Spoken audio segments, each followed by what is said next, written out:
Hi friends, welcome to my channel. ఈ రోజు మరొక ఇంట్రెస్టింగ్ స్టోరీతో మీ ముందుకు వచ్చాను. గుమ్మడికాయంత రాజ్యంలో పొట్లకాయంత ఇల్లు ఉండేది. ఆ ఇంటి ముందు క్యారెట్ వెలుగు ఉండేది. క్యారెట్ వెలుగు పగలు అయితే ఎర్రగా మెరిసేది, రాత్రి అయితే దారి చూపించేది. ఆ వెలుగు వల్ల ప్రజలు దారి తప్పేవారు కాదు, రాత్రి వచ్చినా భయపడేవారు కూడా కాదు. అదే ఊరిలో ఉల్లిపాయ తాత ఉండేవాడు. నెమ్మదిగా నడిచేవాడు, నిజం మాత్రమే చెప్పేవాడు. ఉల్లిపాయ తాత ఎప్పుడు మాట్లాడినా కళ్ళల్లో నీళ్లు వచ్చేవి, కానీ అతను అబద్ధం చెప్పేవాడే కాదు. గుమ్మడికాయంత రాజ్యంలో స్ట్రాబెర్రీ అంత రాణి ఉండేది. వంకాయ అంత కుర్చీలో కూర్చొని ప్రజల మాటలు వింటూ ఉండేది. రాణికి క్యారెట్ వెలుగు అంటే చాలా ఇష్టం, ఎందుకంటే అది రాజ్యాన్ని ప్రకాశింపజేసేది. ఒకరోజు రాత్రి గుమ్మడికాయంత రాజ్యంలో అందరికీ వింతగా అనిపించింది. క్యారెట్ అంత వెలుగు ఉన్నా దారి కనపడటం లేదు ఏంటి? ఇంకా ప్రజలు నడిచారు, తప్పు దారిలోకి వెళ్లారు. వెలుగు ఉంది కదా, అయితే దారి ఎందుకు తప్పుతోంది అని మాట్లాడుకున్నారు. స్ట్రాబెర్రీ అంత రాణి వంకాయంత కూర్చులో కూర్చొని ఆలోచనలో పడింది. వెలుగు తగ్గలేదే, అయితే సమస్య ఏంటి అని అనుకుంది. అదే సమయంలో కొంతమంది నవ్వుతూ మాట్లాడారు. తీయగా చెప్పారు, కానీ నిజం చెప్పలేదు అని. కొంతమంది తప్పు దారి చూపించారు. క్యారెట్ వెలుగు ఉన్న చీకటి పెరిగింది. అప్పుడు ఉల్లిపాయ తాత అన్నీ గమనించాడు. నిశ్శబ్దంగా రాజమందిరం వైపు నడిచాడు. ఉల్లిపాయ తాత స్ట్రాబెర్రీ అంత రాణి ముందు నిలబడ్డాడు. చిన్నగా అన్నాడు, వెలుగు తప్పు కాదు, నిజం దాచిపెడుతున్నారు అని. అప్పుడు రాణి అడిగింది, నిజం చెప్తే ఏమవుతుంది? ఉల్లిపాయంత తాత నవ్వాడు. నిజం చెప్తే కళ్ళల్లో నీళ్లు వస్తాయి, కానీ దారి శుభ్రం అవుతుంది అని. అప్పుడు ఉల్లిపాయంత తాత రాజ్యంలోకి వెళ్ళాడు. ప్రజల ముందు నిలబడ్డాడు. నిజం మాట్లాడాడు. నిజం విన్న వాళ్ళకి కళ్ళల్లో నీళ్లు వచ్చాయి. కొందరికి బాధ వేసింది, కొందరికి సిగ్గు కూడా వేసింది. క్యారెట్ అంత వెలుగు ఉన్నా ఇప్పుడు ఇంకాస్త మెరిసింది. ఈసారి దారి స్పష్టంగా కనిపించింది.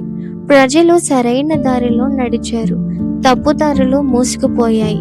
స్ట్రాబెర్రీ అంత రాణి వంకాయ అంత కూర్చులో నుంచి లేచి ఉల్లిపాయ తాతకి నమస్కరించింది. నువ్వు చెప్పిన నిజం రాజ్యాన్ని కాపాడింది అని అంది. ఉల్లిపాయంత తాత మళ్ళీ నెమ్మదిగా నడిచాడు. తమ పొట్లకాయంత ఇంటికి వెళ్ళాడు. కానీ అక్కడితో ఈ కథ ఆగలేదు. గుమ్మడికాయంత రాజ్యంలో క్యారెట్ అంత వెలుగు ఇంకా పెరిగింది. క్యారెట్ అంత వీధులు ఎర్రగా మెరిశాయి. క్యారెట్ అంత దీపాలు అన్ని చోట్ల వెలిగాయి. ప్రజలు అనుకున్నారు, ఇంత వెలుగు ఉంటే ఇంకేమీ అవసరం లేదు అని. ఉల్లిపాయంత తాత ఎవరిని అడగలేదు, ఎవరూ పట్టించుకోలేదు. ఇంకా ఉల్లిపాయ మాత్రం నిశ్శబ్దంగా ఉండేది. మట్టిలో లోతుగా తన వేర్లను పట్టుకుంది. ఒక రాత్రి ఆకాశం ముసురుకుంది, వెలుగు తగ్గింది. క్యారెట్ అంత దీపాలు ఒక్కొక్కటిగా మసకబారాయి. క్యారెట్ అంత వెలుగు అందంగా ఉన్నా ఎప్పటికీ నిలబడలేదని అప్పుడు తెలిసింది. రాజ్యంలో చీకటి పెరిగింది. ప్రజలకు భయం వేసింది. చీకటి మరింత మెల్లగా పెరుగుతూ వస్తూ ఉంది. అందరూ క్యారెట్ అంత వెలుగు దగ్గరకు వెళ్ళారు. నీ వెలుగు ఎందుకు తగ్గుతూ వస్తుంది అని అడిగారు. క్యారెట్ మౌనంగా నిలబడ్డాడు.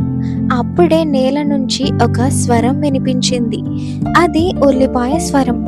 ఉల్లిపాయ మెల్లగా బయటకు వచ్చింది. పొరల్ని తెరిచింది. ప్రతి పొరతో ఒక నిజం బయటపడింది. ఉల్లిపాయ చెప్పింది, వెలుగు బయట కనిపించేది, నిజం లోపల ఉండేది. ఉల్లిపాయ కన్నీళ్లు నేలలో పడ్డాయి. అవి నీటిగా మారాయి. ఇంకా ఆ నీటితో క్యారెట్ వేర్లు మళ్ళీ బలపడ్డాయి. క్యారెట్ ఇంకా వెలుగు మళ్ళీ వచ్చింది, కానీ ఈసారి మెల్లగా స్థిరంగా వచ్చింది. ప్రజలు అర్థం చేసుకున్నారు, క్యారెట్ వెలుగు దారి చూపుతుంది, ఉల్లిపాయ నిజం బలాన్ని ఇస్తుంది అని. అప్పటి నుంచి రాజ్యంలో వెలుగు ముందు నిజం ఉండేది, ఇంకా అందం ముందు లోతు ఉండేది. క్యారెట్ ఉల్లిపాయ పక్కన నిలబడ్డాడు. ఉల్లిపాయ నిశ్శబ్దంగా అన్నిటినీ పట్టుకుంది. Final moral of the story ఏంటి అంటే, అబద్ధం అనేది ఎప్పటికీ జరగదు. నిజం ఎప్పటికైనా బయటపడుతుంది. మీకు ఇంకా ఇలాంటి స్టోరీస్ కావాలి అంటే నా ఛానల్ని సబ్స్క్రైబ్ చేసి అలాగే బెల్ ఐకాన్ని కూడా క్లిక్ చేయండి. Thank you for watching.